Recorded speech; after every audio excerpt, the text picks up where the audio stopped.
Well, to discuss further the deteriorating situation in the Central African Republic, let's go live now to Pretoria.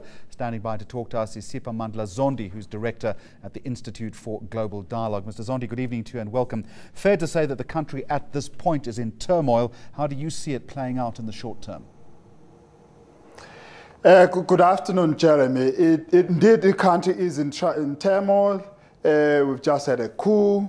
The new rulers in Central African Republic have said very little about the future direction of their country, except the usual, cocktail of measures leading towards an election in 3 years to come.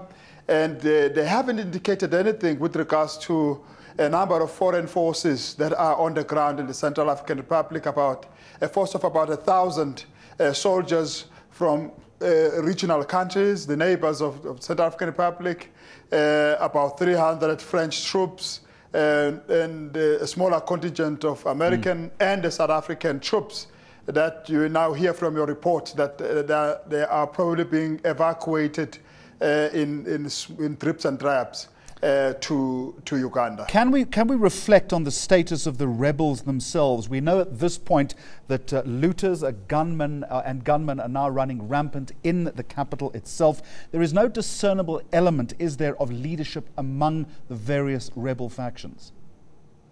A fundamental problem with rebels generally, and rebels are a big problem on the continent, and we've seen this in a number of cases, the last being in Mali, is that they tend to have very little by way of agenda beyond just removing the man in power.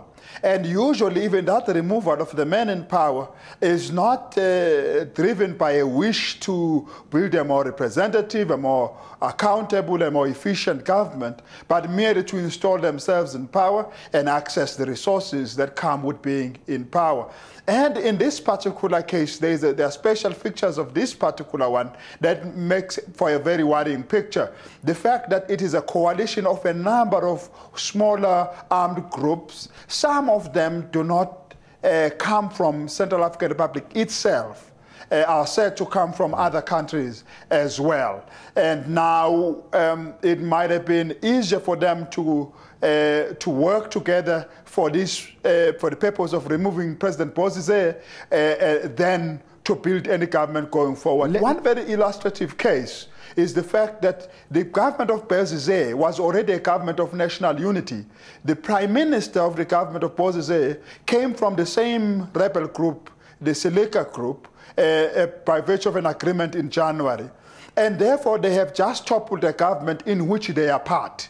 And you do not know whether this has to do with the dynamics within the rebel group that has led to this. And they have also failed to establish any element of normalcy since they have taken over in South African Republic, and that is very worrying. All right, let's reflect now, if we can, on the role of foreign powers. About 10 days ago, as rebels approached the capital, France made it clear that it had no intention of intervening. Paris, according to the quote, said, "Long gone are its days as Africa's policeman." But surely that dynamic now, as the situation becomes more dire, is going to change. And that has been an intention of France for about a decade now. They've been talking about ending that age-old neo-colonial practice of propping up governments that are close to France in the Francophone countries that have become clientele states. But they haven't been successful really in breaking this hoodoo up. And in some cases, they've been enticed by economic interest to kind of perpetuate it, maybe without flaunting it as much as they've done in the past. But in some cases, they've been forced by circumstances, such as the collapse of the rule of law, such as mayhem, threats to citizens, to find themselves going back and intervening in those countries, such as we've seen in Mali.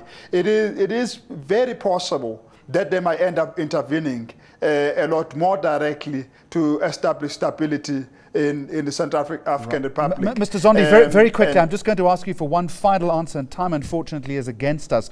As far as South Africa is concerned, we're committed militarily, but politically, we backed the wrong horse, didn't we?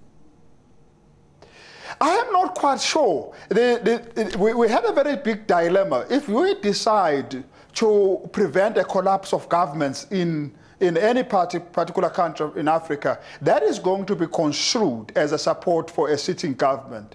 But at the same time, if we do not support that government, when it collapses, we're going to be saddled with the duty to help re-establish that country. Both are costly, both politically and financial options. Live in Pretoria for Newsnight, that's the director of the Institute for Global Dialogue, Siphamandla Zondi.